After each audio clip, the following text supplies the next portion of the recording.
Hi. I want to talk about an architecture controversy in New Zealand because I think it provides some useful ways for thinking about contemporary Indigenous or post-colonial architecture as fields of practice and not just objects.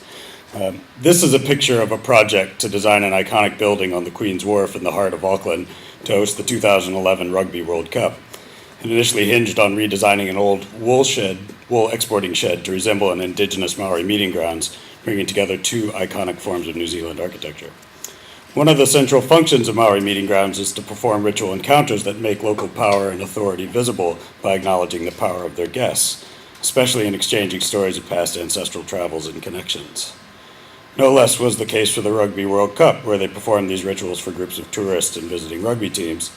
I think that these encounters provide a useful way of understanding what's at stake in Maori architecture as a professional field.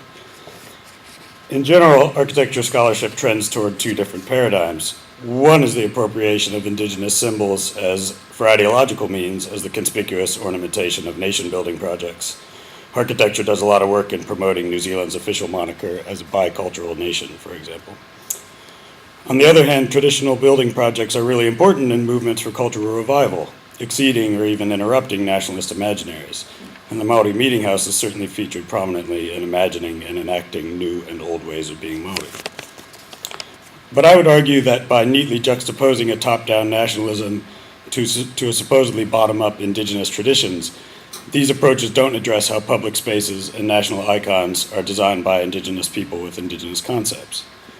One such design for the Queen's Wharf project was a Pacific Performing Arts Center called Tamaki Herringa Waka, an old name for Auckland meaning the place where boats are tied up, written in lights on the side of a cruise ship terminal next to a retrofitted meeting house. In romantic hyperbole appropriate to selling architecture's dreamscapes, an early proposal for this project claimed that, quote, tourists would clamber to the side of the cruise ship for their postcard shot of Auckland, and warriors with paddles upraised, respectfully challenging, then guiding the new arrivals to safety. At stake was the power of envisioning contemporary New Zealand through long histories of Pacific migrations, reasserting ancestral Maori ties to the land and sea by invoking travel. But this project never got off the ground, as the fate of the old wool sheds on the wharf, to preserve or replace them, sparked an impromptu referendum on heritage buildings. Ultimately, one shed was remodeled as a giant sports bar, the other replaced by the, quote, long white cloud, a translation of the Maori name for New Zealand. And when this cowboy culture of kitsch, as one architect calls it, rules the day, I think it poses some difficult conceptual problems. After all, instead of a Pacific Performing Arts Center, the government commissioned the local tribe to design and build a 64-meter-long plastic waka, a Maori war canoe, that would host these important ritual welcomes. At a cost of $2 million for 11 days, it was derided in the press as irresponsible cultural tokenism, earning the nickname Tupperwaka, what you get when you combine Tupperware and a Maori canoe. But I want to stress that, nevertheless, it performed the dual trick of both hosting these important ritual encounters and enlisting Maori imagery for the giant nation-building corporate-sponsored rugby spectacle. Who can tell where the one ends and the other begins? More importantly, what's at stake in trying to parse them out? I spoke with one of the organizers of this event. He said, we get called on to bless the opening of new things and people are touched by it. I guess we represent that 1,000 years of connection and we openly offer it.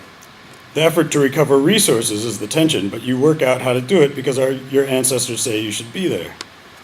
In his exasperation, he mentioned a giant rugby ball that had toured the world to promote the cup on a government dime and now took pride of place on the Queen's Wharf, while he had a budget for 11 days. After the cup, ancestral connections were out of sight, out of mind, until the next time. So I conclude by suggesting that we should keep in mind what is obvious to architects, that public buildings are always artifacts of protracted deliberations and compromises, weighing relative values. But this doesn't mean that the stakes are the same for all involved. We might instead take architectural controversy seriously as encounters between worlds, disputes in which the likelihood is low that either side knows what the other side thinks is under discussion, and in which, when peace is achieved, the parties begin to live in a different world, or not. So whose world for the global event? Which public makes the public architecture? Rather than taking recourse to familiar ways of adoring or making fun of other people's architecture, maybe we should instead look to those encounters and negotiations in which different parties are compelled to describe the worlds that they are attached to, putting them on the line to produce new ways of thinking about public space, including, and perhaps most importantly, when those spaces and their worlds aren't even built.